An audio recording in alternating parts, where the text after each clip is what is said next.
Recorded Books and One Click Digital present 6.5 Deadly Sins by Colin Cotterill, narrated by Clive Chafer. 1. The First Deadly Sin. On December 25, 1978, the concrete public address system pole in South Tat Luang's Area 6 unexpectedly blew itself up. A Lao skirt with a severed finger sewn into the hem passed through the national postal system unchallenged, and Vietnam invaded Cambodia. A few weeks had passed since then, but the two old men sitting on a log beside the milk-chocolate-coloured Mekong River hadn't yet exhausted their opinions on the three events. Dr. Siri Paiboun, ex-National Coroner for the Lao People's Democratic Republic, had been responsible for the first of them. Comrade Sivalai Songsawat, ex-Politburo member, had predicted the latter, and nobody had listened to him.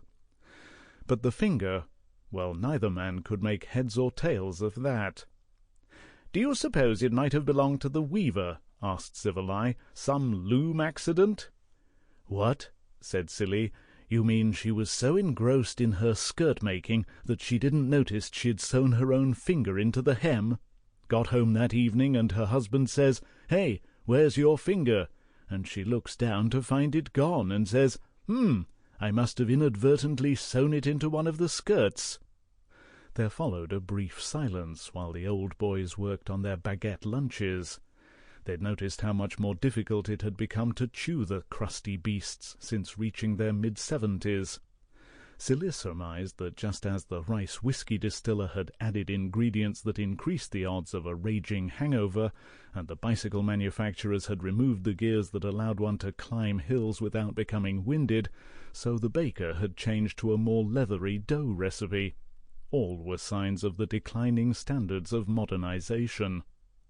Sivalai took a mouthful of tamarind juice and swirled it around his mouth before swallowing. "Sarcasm," he said, "is like throwing a stick at your enemy when you've run out of bullets." Silin nodded and smiled at his oldest friend. "Lenin?" "Sivalai." "You don't say. Well, in that case it was very good." "Thank you. And I stand by my hunch.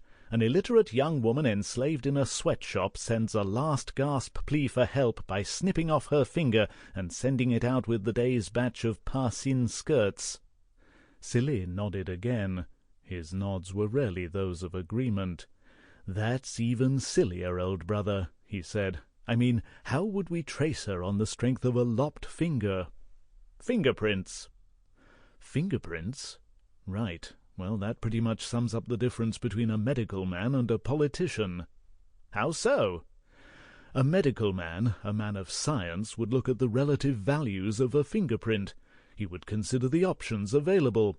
Should he go to a central databank of fingerprints, like the one we don't have in Laos? Should he compare it with similar fingerprints found at the absent scene of the crime?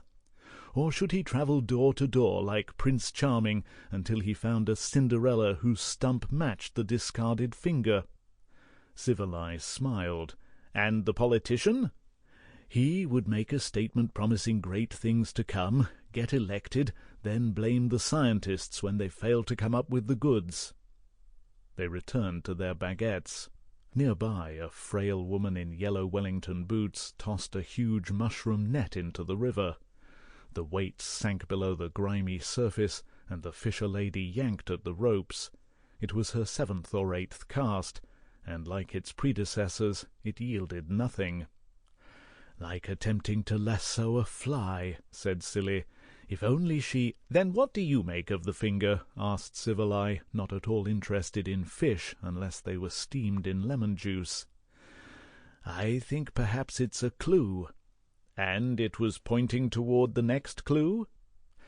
"I'm assuming that the finger was merely a part of the puzzle. There was no letter enclosed and no return address on the wrapping paper. I admit it's not inconceivable that the letter censors at the military of disbelief and paranoia confiscated a note, but I believe the skirt itself has something to tell us." "A talking skirt?" "Very much so. The Parsin weave is very distinctive, quite colourful. Madame Deng informs me it's likely to have originated. Sample complete. Ready to continue?